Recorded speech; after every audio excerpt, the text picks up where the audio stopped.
Climate change. But while the gravity of the task ahead may appear daunting, there are plenty of positive signs that we can accelerate action to create thriving, sustainable societies. The interest is obvious, the ideas abound, the innovations exist, or they're currently being developed, and investments are increasing. So how do we harness this at scale in order to drive climate action? How can we expedite our path towards positive tipping points across key sectors of the economy?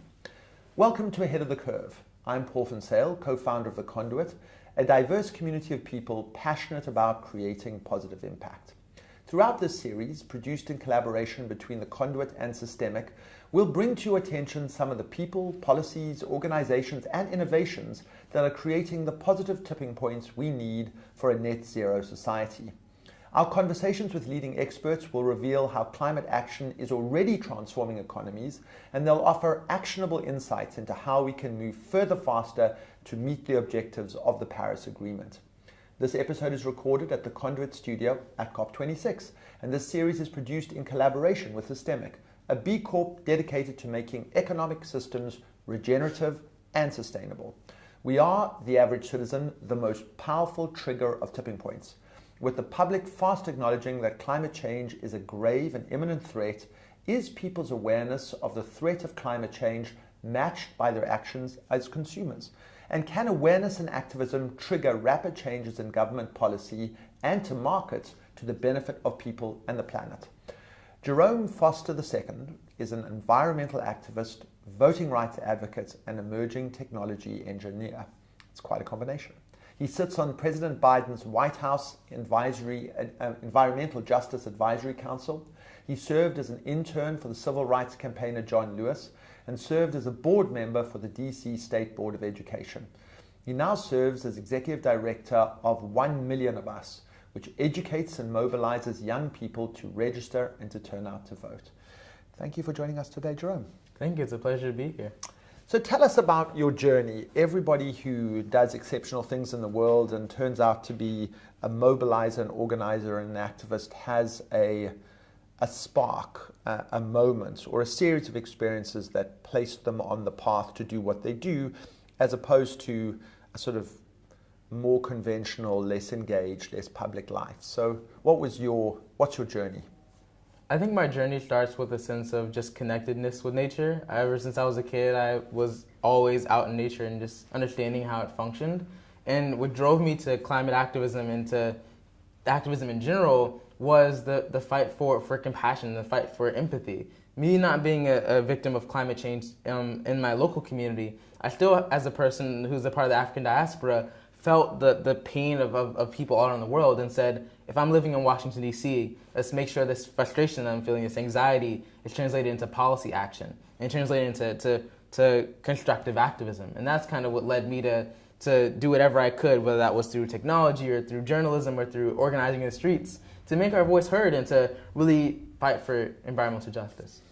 And so let's start a little bit on the technology front. Tell us what you've done in that realm and how that bleeds into or influences your approach to activism. For sure. I work in the emerging technology field, which includes virtual reality, augmented reality, and artificial intelligence. And from that framework, I started by trying to understand how do we build empathy? Like I said, how I got into this movement. I was like, if I was powered by empathy, other people will be empowered by empathy as well. So I created virtuality environments where you step out of your own shoes and step into someone else's reality. You're able to be immersed into their experience of the world and seeing climate change impact everything around you. And being in a frontline community and living that experience and seeing that climate change isn't something of 2050, but something that's happening all like at this very moment.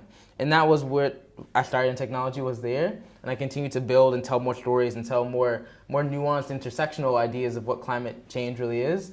And through that I began like organizing with movements and creating websites, and after a while I was like, I can just help and help organize logistics. So it slowly became from being a coder at home who was always like on my computer for 10 hours a day to spending most of my time organizing logistics for climate strikes at the White House. And did that happen slowly, organically, incrementally, or was there something that happened that sort of shifted you and said, I need to get out of coding for 10 hours a day, all on my own to doing something that is more public facing and more, was there an event or something, or did it just sort of gradually build? No, it was definitely a drastic shift. I was invited with National Geographic to do an expedition across the island and to tell the story in virtual reality. And it was 2 weeks. We were there. We were supposed to just capture the story of what was going on. But we were hiking on a glacier, Breiðamerkurjökull, which is the largest glacier in Iceland. And we did a hike there. We were going there. We were going to do a VR experience and see what's happening. But as we hiked up, we saw that there were mounds of just soot and dust and dirt that was sitting on top of the glacier. And we were worried. We were like, if this doesn't reflect the sun, then it's going to melt even faster, because if it doesn't have a white surface, it's going to continue to absorb that heat and melts exponentially quicker. And as I was there sitting on that glacier, the route we took to get up there was no longer available for us to take down. That entire place had just fallen in. So we were like, how do we get off this glacier? We're sitting there for 10, 15 minutes thinking, this is not something that's happening gradually. This is happening literally right in front of our eyes. This glacier just crashed right here. It's not science fiction. It's not just something that's abstract. It's not numbers. It's lives. And that was like a real shift for me, because I understood that glacier that just fell might have been someone's life in Ghana or someone's life in Indonesia.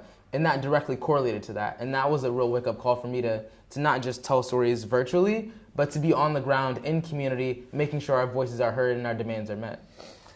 So in your bio, there is a reference to the great Congressman John Lewis. And you spoke a little bit about sort of intersectionality and how the climate movement and the quest for the imperfect and never-ending quest for racial justice are in fact intersecting and in fact are perfectly coherent as kind of twin struggles. Tell us a little bit about your work with the congressman.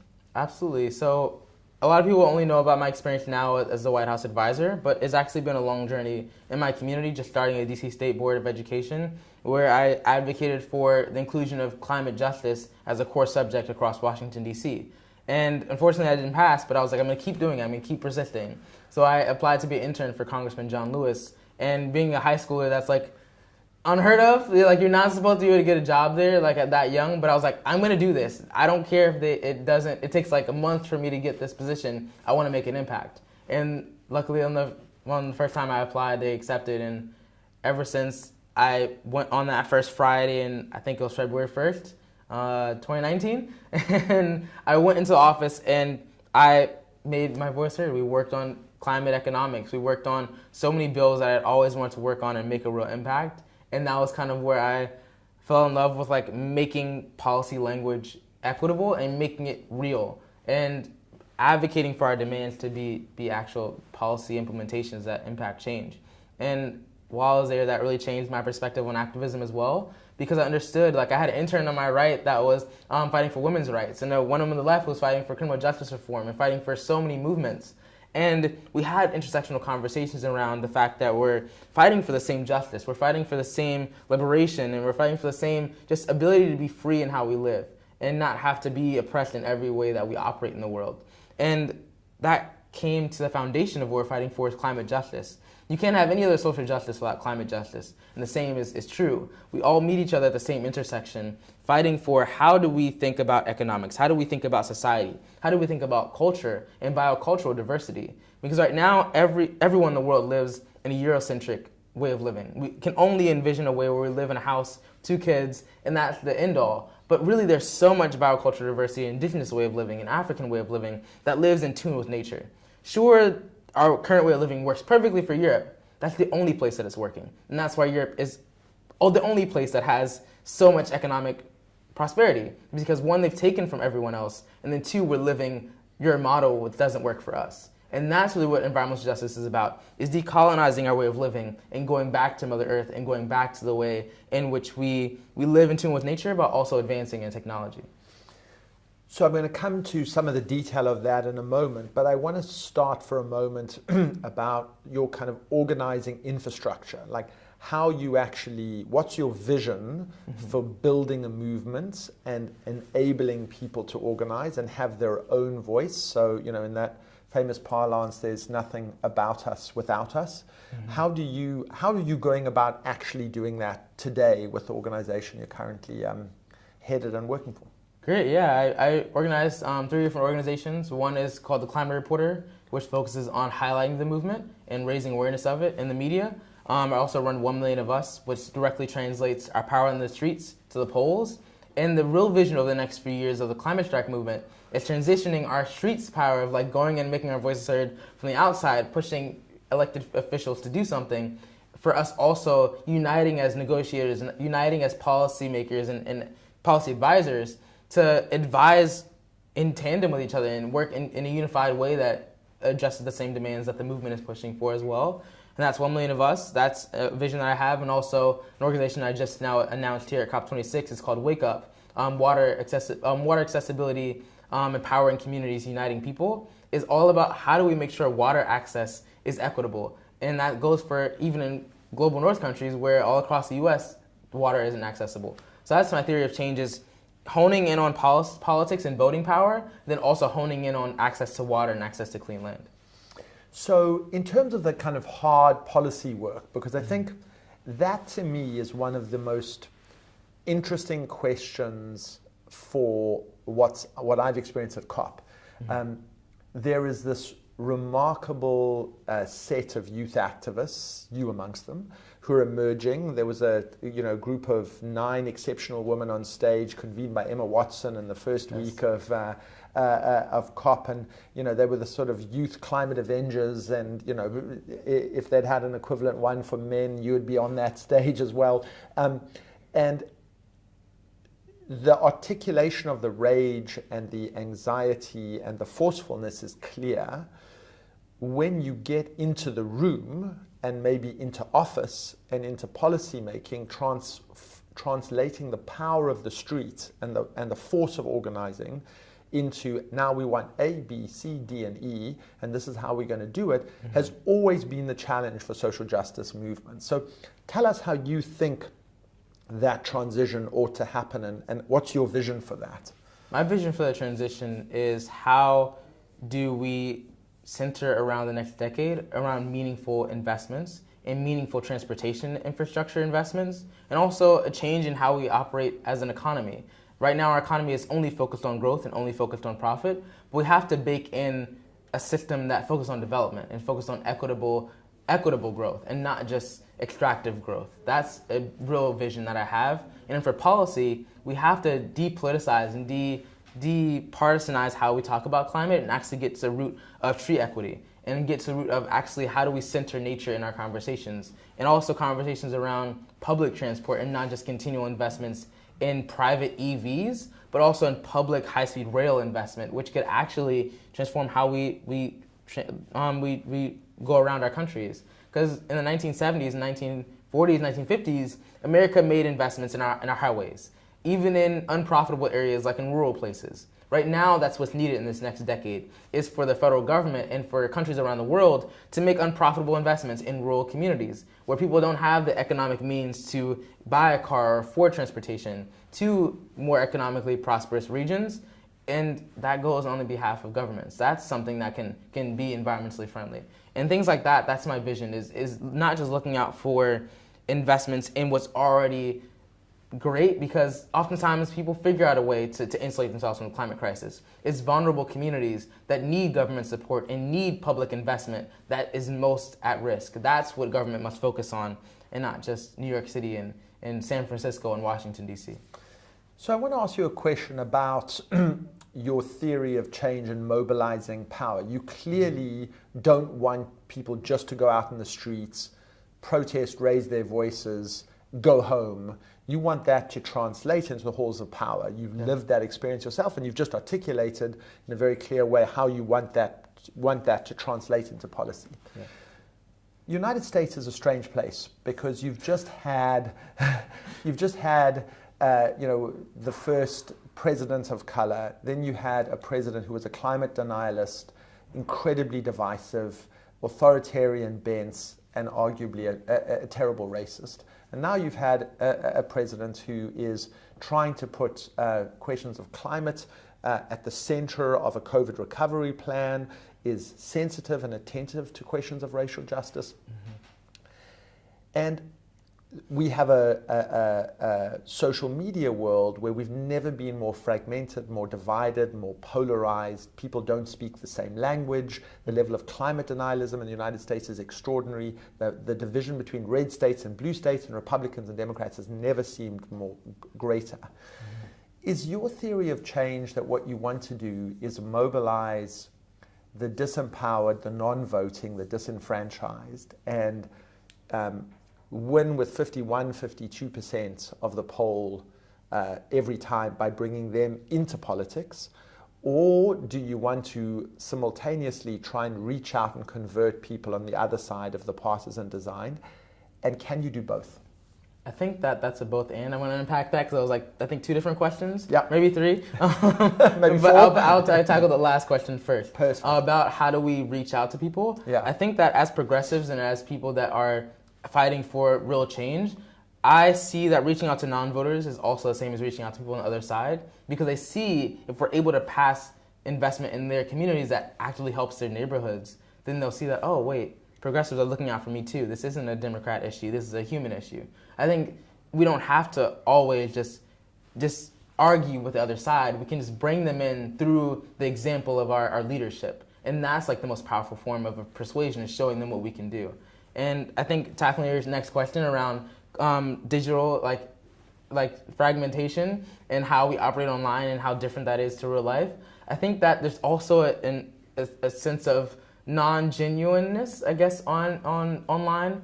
And I think that is tied to the fact that we have to have some form of verifying our identity online. We have to have that tied to the person. I think that will change our politics for sure, because people feel a greater sense of freedom and rebelliousness online to be just stoke just I guess just arguments when really there isn't one. And that's kind of the solution would be, just to be more real and to have someone be accountable to that account and to that comment. And your first question, if I think you remind me, is more about red states and blue states and why we had Trump and then we had Obama, then we had Trump, and now we have Biden. I think there's a pendulum to democracy. It sways to a phase, an era of progressive change, and then sometimes it sways back to repressive bigotry that we saw with Trump. And I think it's coming back to that era of positive change, because people had a vision and they saw how terrible that bigotry era was, and we said, no, we don't want that. We are progressing into the future. That bigotry is no longer welcome here. And we want actually inclusiveness in progressive policies. And I think we'll continue to see that pendulum swing wherever we go. The voting is a sword that cuts through all injustice, as we say. It's voting that prevents that pendulum from swinging so far back to a Trump-like figure. So I hope you're right. What I think is interesting about having this conversation here in Europe from COP is, if you look, for example, at the German elections, within the main strands of the German political establishment, with perhaps the exception of the kind of far-right AfD, most parties have climate of some form in their agenda. Some are more market-oriented, some are more state top-down, some are more aggressive on carbon taxes, some are more in favor of green investment and entrepreneurship, etc. But there's no real debate or discussion about, is climate change real? Is it an existential threat, and do we have to tackle it? It's how you tackle it. And the debate is really about the best way to tackle climate change amongst all the various parties. They're all sort of different shades of green in tackling the problem. Yes. The trick in the US is you go from, we really need to tackle it, to it isn't even a problem and it doesn't exist. And as you've so eloquently said in other places, we're out of time. We don't have time for the pendulum to go back to another 4 years of denial. And so it does mean that the urgency to act in the US, I would argue, as the world's second largest polluter and the biggest economy, is we can't afford for that pendulum to go back the other way. And so I'm interested in sort of what's the language that you use to be inclusive and to bring people over, because I think it's not red or blue, it's human, and how we affect you is so powerful and so important. But I sense you have more to give in terms of how you reach out across the aisle and bring those people onto the side of climate justice. Sure, if we really have like honest conversations about how we reach out to people, it's oftentimes just talking to them about what they've been struggling with. Like when we go to the Midwest and we talk to people that around like Ohio or Oklahoma, we see that in Oklahoma they had 100 earthquakes because of fracking. Before fracking wasn't there, they had 2 earthquakes a year. Now they have 126, 108, 109 over the past years. That's not a Democrat issue. That's not a Republican issue. That's them suffering. And they need someone to save them because their homes are at risk.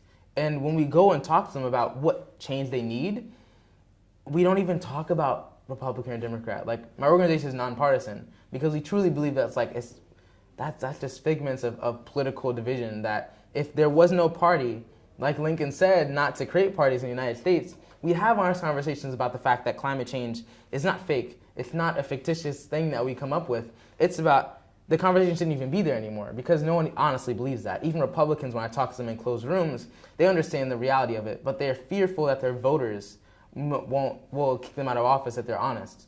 But this is not the time to be scared. It's the time to have the fortitude and bravery to speak truth. And your voters will actually appreciate that because you're finally being truthful with them. Like Republicans all across America are so not in tune with politics and are so skeptical of big industry because of the fact that their politicians aren't being truthful to them because they're scared of them. We have to change in how we talk to the other side of the aisle because they aren't on the other side of the aisle. We just haven't talked to them. We haven't connected with them on a human scale. So I completely agree with you that climate, tornadoes, floods, earthquakes, they affect everybody, and they affect often the poor and the most marginal more and worse. But you can build an argument to say we all have a collective interest in dealing with climate change. And if you articulate it with the language you do, I'm cautiously optimistic that you can reach across a divide. I want to ask you that same question in the context of racial injustice, because that one is a little different. It's people of color who get targeted, who get stopped and frisked, who get shot at when their cars are pulled over, who die disproportionately at the hands of law enforcement. And you can't make quite the same argument to a 19-year-old white man and a 19-year-old black man that you're equally at risk. You're just not equally at risk. But on the other hand, if we're wanting to get racial justice and we're wanting to vote in a series of policies that cause the police to act more responsibly, that get effective people as sheriffs and law enforcement officers in place, that allocate resources not just to weapons but to mental health and to homelessness, you need to reach across the aisle in that same way again. But that's a harder job because it's not necessarily the experience of white people. So I'm sure you've thought deeply about that, but what's the language we use and what's the strategy there? The strategy around racial justice and how that intersects with environmentalism is the fact that we have to understand what system we're trying to fight against. It's the system of extractivism, the system of colonialism. Even though it was 400 years ago, the foundation of our economics was built on that. And that goes to how even back in the day, we used slave labor for people to power our economy. Now we use the extraction of nature as the foundation of that. And that's an immediate through line in how we talk about climate and how we talk about racial justice. Because right now, people of color and indigenous people are in the same position as nature. Indigenous people have been driven to almost extinction, and black people have been ravaged so much that we're still trying to recover. Nature's in the same position. Some species are almost at extinction, and others are ravaged so much that they're still trying to recover, but there's no place to heal. We have to come to the table and say, how do we heal systemically? Because as you talked about how people are stopped and frisked, it's not just about the individual incident, it's about a system and a pattern of consistent intent to harm. That's what we're trying to change, is change the culture of why is our systems and our finance systems built around not investing in black communities? Why are over 80% of coal-fired power plants placed in black communities? Why are so much of the infrastructure burden and pollution burden on black people? And it's because our finance systems are built like that. That's how we have to have conversations, is how do we make a framework of society that's more equitable and more safe for people? It shouldn't be, well, black people have been redlined for 40 years, so now that land is cheaper, so now we can place 5 factories here because it's economically more profitable for us to get there, and that helps our bottom line. From that argument, you aren't being racist from some perspective, but actually you are, because you're reinforcing a system of disproportionate harm. And now as we talk about COVID-19, people are saying, oh, well, now we have pre-existing conditions. People with pre-existing conditions are at the front lines. That's black people, because we are already at pre-existing conditions of being exposed to toxins like CO2 emissions and nitric oxide and so many other chemicals that harm us. That's how everything continues to compound upon itself, and how climate change gets to the root of these systems of oppression. It's about that conversation that has to change, and that means policy change. That means money, because budgets are moral documents. Budgets are where our morals are, and budgets say, oh, we're going to allocate to actively decolonialize our economic and political systems. So how do you're a White House advisor, for goodness sake. So you genuinely have a seat at the table, and when you're making the arguments, as you so eloquently did, that budgets are moral documents, you have an unusually powerful interlocutor, somebody on the other side who's listening, or hopefully listening. How much resonance are you getting when you make these sorts of arguments within the White House? Yeah, I think some people still, like, as soon as I joined the White House, everyone lumped me into a politician box. But I'm still very much an activist in the White House. So when I'm in these conversations, I tend to get into activist mode where I say, hey, we need to actually make some change. We can't just sit here and talk about and just grandstand and give speeches and have me sit here for 5 hours and talk about what you're going to do. I'm coming here to send solutions, and if you're going to do them, let's do them. And I think that's what has changed in the White House around the 7 months I've been there, is we've created the Justice 40 initiative, where the federal government has committed to a whole government approach where every federal agency must commit to 40% of their entire budget go to environmental justice benefits to frontline communities. And their everyday operations have to go to making sure that this climate crisis is not only helping communities that are already able to insulate themselves, but actually at the front lines.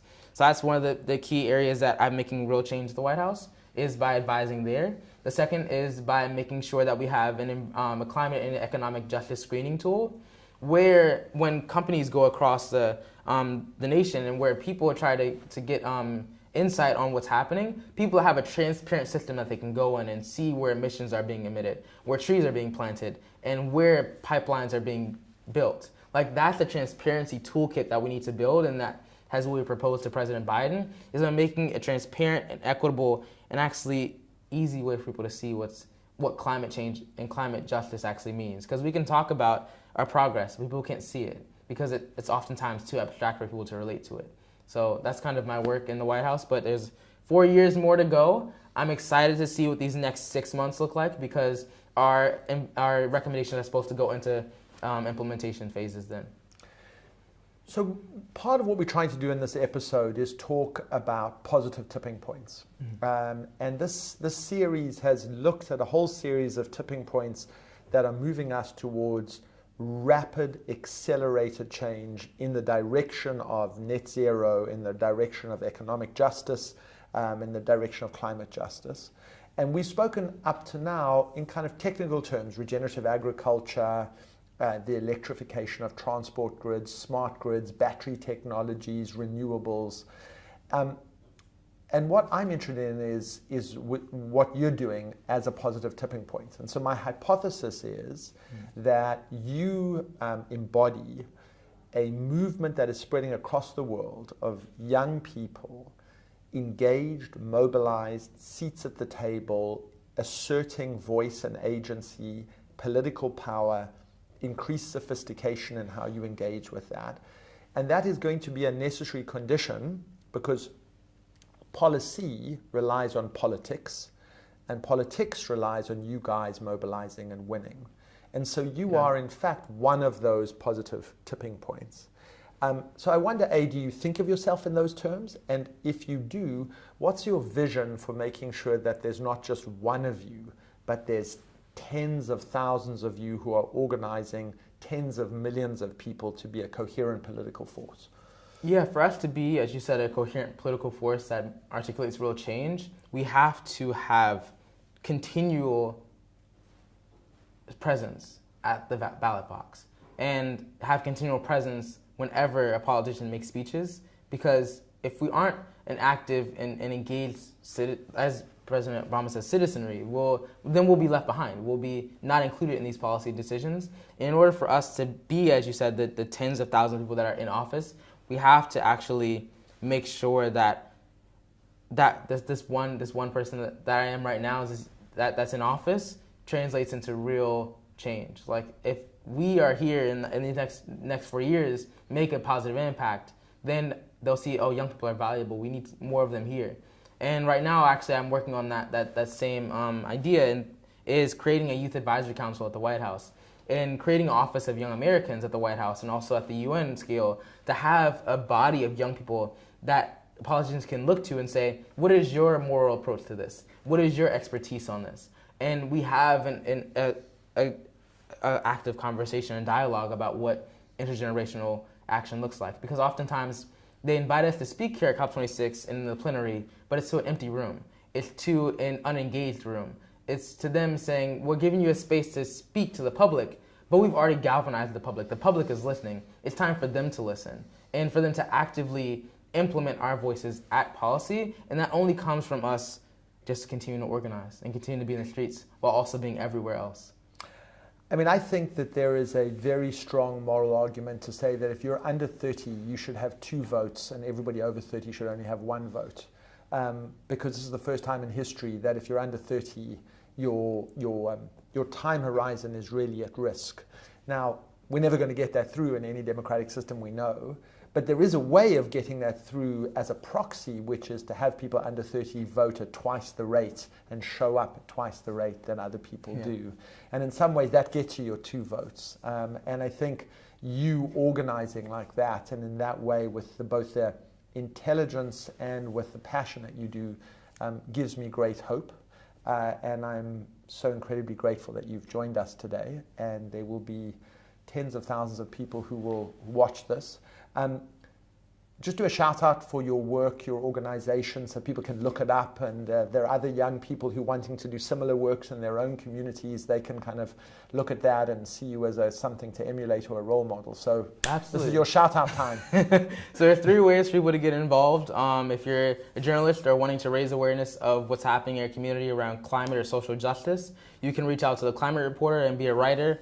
If you're interested in transitioning our movement power into active voting impact, then reach out to 1MillionOfUs to organize a movement of millions of young people to get out in the streets and vote.